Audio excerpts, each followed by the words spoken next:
नक्की आम्ही आंदोलनासाठी फेमस आहो आम्ही. जेव्हा जेव्हा आमच्या मागण्या पूर्ण होत नाही सरकारकडे करा, आंदोलन केल्याशिवाय काही भेट नाही, बाळ रडल्याशिवाय आई दूध देत नाही, म्हणून आम्हाला वारंवार रडावंच लागते. त्याच्याकरता धरणे, आंदोलन, उपोषण करावे लागते. नाही, अर्थसंकल्पाबद्दल आपण बोलता आहात. मी याच्यापूर्वी सुद्धा वारंवार आरोप करत होतो आणि आज सुद्धा आरोप करत होतो की 2019 पासनं या राज्यामध्ये ओबीसी मंत्रालयाची स्थापना करण्यात आली. 16ला स्थापना झाली तसं म्हणजे. नाही, माझा इथे हा प्रश्न निर्माण होतो की या ओबीसी समाजाचे जे काही कागदपत्र तपासून किती कुणबी नोंदी सापडल्याचा जो आकडा वारंवार प्रकाशित केला जातो, याच्यामध्ये सातत्य दिसून येत नाही. की मागे जेव्हा आंदोलन सुरू होतं आणि सरकारनेच आकडेवारी घोषित केली होती, सरकारने केलेल्या आकडेवारीनुसार 20 जानेवारी 2024 अखेरपर्यंत एकूण 57,41,241 नोंदी सापडल्या होत्या आणि त्याच्यापैकी 38,97,391 हे प्रमाणपत्र निर्गमित केले होते, म्हणजे जवळजवळ 39 लाख. त्याच्यामध्ये 24 ऑक्टोबर 2023 ते 20 जानेवारी 2024 या 4 महिन्यामध्ये 1,71,100 प्रमाणपत्र या महाराष्ट्रामध्ये दिले होते. ज्याच्यामध्ये जुन्या ज्या लोकांकडे आहे दाखले, वडील, आजोबा, पंजोबा, त्यांनाच मिळालेले हे आकडे आहे, नवीन आकडे नाही आहे.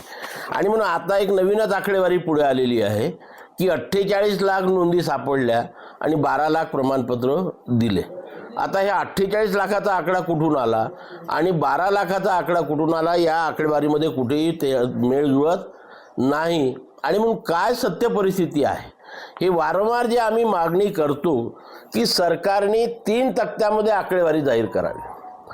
एक, न्यायमूर्ती शिंदे समितीच्या कामकाजाला जेव्हा सुरुवात झाली 24 ऑक्टोबर 2023 पासून, त्याच्या पूर्वीची काय परिस्थिती होती स्वातंत्र्यापासून तर पूर्वीपर्यंत, आणि मग 24 ऑक्टोबर 2023 ते 2 सप्टेंबर 2025 या जवळजवळ 2 वर्षाच्या कालावधीमधली परिस्थिती, आणि मग हैदराबाद गॅजेटियर लागू झालं 2 सप्टेंबर 2025ला, त्याच्यापासून आजपर्यंतची काय परिस्थिती आहे. अशा प्रकारे या 3 तक्त्यामध्ये जोपर्यंत माहिती सरकार प्रकाशित करणार नाही तोपर्यंत समाजामध्ये ॲक्च्युअल ज्याला आपण म्हणतो ती परिस्थिती कळणार नाही. आणि अशा प्रकारची आकडेवारी घोषित केल्यामुळे, प्रकाशित केल्यामुळे मराठा समाज आणि ओबीसी समाज दोन्ही समाजाच्या मनामध्ये हा नेहमी संभ्रम निर्माण होतो की प्रत्यक्ष आकडेवारी काय आहे. आम्ही जबाबदारीपूर्वक वारंवार मी सांगत असतो की या सर्व याच्यामध्ये ओबीसी समाजाचं कुठेही नुकसान झालेलं नाही. ज्या काही आहे त्या जुन्याच वडिलोपार्जित नोंदी आहेत, वडील, आजोबा, पंजोबा, खापर पंजोबा यांच्या कागदपत्रावरच्या, आणि त्याच्यामुळे नवीन व्यक्ती कोणीही आलेला नाही. ज्याच्याकडे सर्टिफिकेट आहे वडिलाकडे, आजोबाकडे, त्याला कोणी थांबवू शकत नाही. पण बा जे ओरिजिनली कुणबी नव्हते, कुणबी मराठा नव्हते, मराठा कुणबी, अशा प्रकारच्या जर नोंदी सापडल्या असेल तर त्या सरकारने प्रकाशित करायला पाहिजे. जेणेकरून हे नवीन 10 लोक आले, हे नवीन 1,000 लोक आले, हे नवीन 1 लाख लोक आले, अशा प्रकारची प्रत्यक्ष परिस्थिती नाही. आणि त्याच्यामुळे अशा प्रकारची आकडेवारी कृपया याच्यापुढे सरकारने जाहीर करू नये, जेणेकरून मराठा आणि ओबीसी समाजाच्या मनामध्ये संभ्रम निर्माण होईल. नाही, नक्कीच ना. हे बघा, मागे सुद्धा मी जेव्हा सांगितलं आजपर्यंतची परिस्थिती अशी आहे की 390 395च्या वर प्रमाणपत्र 2 सप्टेंबर 2025 ते आजपर्यंत दिल्या गेलेले नाही. आणि हे सुद्धा जे प्रमाणपत्र दिल्या गेलेले आहे ते ज्यांच्याकडे जुनी प्रमाणपत्र आहेत त्यांच्या घरी जर पहिला मुलगा किंवा मुलगी 10वा वर्ग पास झाला असेल त्यांच्या प्रवेशाकरता किंवा इतर कामकाजाकरता काढलेल्या प्रमाणपत्र आहेत. नव्याने हे लोक आलेले नाही. हे बा, ओबीसी समाजावरती मी आजही जबाबदारीपूर्वक अन्याय करतो की कुठलाही अन्याय झालेला नाही. आकडेवारी चुकीची घोषित होते, त्याच्यामुळे ओबीसी समाजामध्ये संभ्रम निर्माण होतो. काय की वारंवार जी चुकीची आकडेवारी ही होऊ नये, न्यायमूर्ती शिंदे समितीने सुद्धा त्याची दखल घ्यावी, उपसमितीने घ्यावी, माननीय मुख्यमंत्र्यांनी महत्त्वाचं म्हणजे लक्ष घालावं याच्यामध्ये की अशा प्रकारची चुकीची आकडेवारी घोषित करून दोन्ही समाजामध्ये संभ्रम निर्माण होईल अशा प्रकारचं कुठलीही पावलं या सर्व लोकांनी उचलायला नको.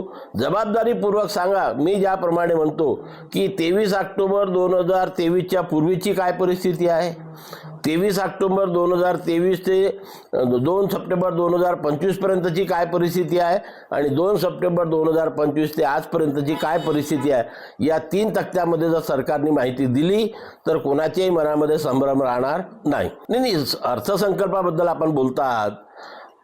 मी याच्यापूर्वी सुद्धा वारंवार आरोप करत होतो आणि आज सुद्धा आरोप करत होतो की 2019 पासनं या राज्यामध्ये ओबीसी मंत्रालयाची स्थापना करण्यात आली. 16ला स्थापना झाली. तसं म्हणजे 2019ला महाज्योती नावाची संस्था सुरू केली सरकारने, त्याबद्दल त्यांचं अभिनंदन. परंतु ज्या काही योजना या दोन्ही विभागामार्फत राबविल्या जातात, ओबीसी मंत्रालयामार्फत किंवा महाज्योती संस्थेच्या मार्फत, या योजनेची अंमलबजावणी करण्याकरता, प्रत्यक्षात त्याचा लाभ शेवटच्या माणसापर्यंत पोहोचविण्याकरता जेवढ्या निधीची गरज आहे, जेवढ्या पैशाची गरज आहे ते जर मिळणार नसेल तर या योजना नुसत्या कागदावरती घोषित करून काय फायदा आहे. आज महाज्योती असो, हॉस्टेल असो, स्वाधार असो किंवा ओबीसी विद्यार्थ्यांची स्कॉलरशिप असो, या सर्वांचा जर विचार केला आणि इतरही योजना, VJNTचे हॉस्टेल्स आहेत, आश्रमशाळा आहे, हे आहे त्या, या सर्वांचा जर विचार केला आपण तर आज याला 10,000 कोटीची कमीत कमी गरज आहे. कमीत कमी 10,000. प्रत्यक्षात सरकारने अर्थसंकल्पामध्ये किती रुपयाची तरतूद केली? 4,600. 5,400 रुपयाची तूट आहे आणि हा दरवर्षी अशा प्रकारे तुटीची तरतूद होते. प्रत्यक्षात जेवढे पैसे पाहिजे तेवढ्याची होत नाही. आणि म्हणून मला सांगा, 2024-25 वर्ष संपून आता 25-26 संपत आलेला 31 मार्चला, परंतु ओबीसीच्या विद्यार्थ्यांना स्कॉलरशिप मिळालेली नाही.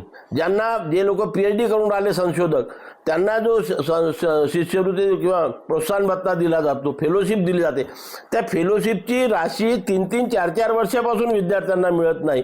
मग या ओबीसी, VJNT, SBCच्या विद्यार्थ्यांनी करायचं काय आणि मग कशाकरता ह्या योजना सरकार सुरू करते, हा प्रश्न ओबीसी, VJNT, SBC पोरांपुढे उभा राहतो. आणि म्हणून एवढ्या पैशाची कमीत कमी 10,000 कोटीची तरतूद राज्य सरकारने ओबीसी करता, ओबीसी विद्यार्थ्यांकरता, युवकांकरता करायला पाहिजे, ही मागणी मी आपल्या माध्यमातून माननीय मुख्यमंत्री आणि त्यांच्या मंत्रिमंडळाकडे करतो. नाही, सरकारने आम्हाला पुन्हा एकदा सांगितलं की कार्यवाही सुरू आहे.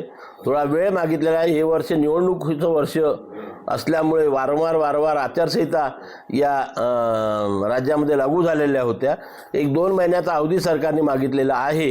त्यांनी मागितल्यामुळे आम्हाला द्यावा लागला. 2 महिन्यानंतर आम्ही आमची भूमिका पुन्हा आपल्यासमोर मांडू. की नक्की आम्ही आंदोलनासाठी फेमस आहो. आम्ही जेव्हा जेव्हा आमच्या मागण्या पूर्ण होत नाही, सरकारकडे करा, आंदोलन केल्याशिवाय काही भेट नाही, बाळ रडल्याशिवाय आई दूध देत नाही, म्हणून आम्हाला वारंवार रडावंच लागते. त्याच्याकरता धरणे, आंदोलन, उपोषणे करावे लागते. ती आम्ही केल्याशिवाय राहणार नाही. आता 23 मार्चला, येत्या 23 मार्चला दिल्लीला आमचा धरणे कार्यक्रम आहे. काय केंद्र सरकारने जे ओबीसीची जातनिहाय जनगणना केलेली नाही, त्याची मागणी घेऊन की येणाऱ्या जनगणनेमध्ये ओबीसीची जातनिहाय जनगणना करण्यात यावी, ओबीसीचा कॉलम त्याच्यामध्ये टाकावा. UGCचं जे बिल पारित केलं होतं SC ST ओबीसी विद्यार्थ्यांच्या हितासाठी स्थगिती दिलेली आहे, ती स्थगिती केंद्र सरकारने उठवावी आणि या ओबीसी समाजाला, SC ST ओबीसी समाजाला न्याय द्यावा ह्यासाठी. आणि इतरही ज्या मागण्या केंद्र सरकारकडे आहे की नॉन क्रिमिलेअरची अट रद्द करा, रद्द करत नसाल तर 20 लाख रुपयाची मर्यादा करा. जे स्थानिक स्वराज्य संस्थांमध्ये आमचं आरक्षण कमी झालेलं आहे ते पूर्ववत 27% करायचं असेल तर 243 D6 आणि T6 मध्ये अमेंडमेंट करा. आणि इतरही ज्या मागण्या आहेत त्याच्याकरता 23 मार्च 2026ला दुपारी 2 ते 5 या कालावधीमध्ये आम्ही जंतर मंतरवरती 1 दिवसाचं धरणे कार्यक्रम त्या ठिकाणी करणार आहोत आणि सरकारचं लक्ष आमच्या मागण्याकडे वेधणार आहोत.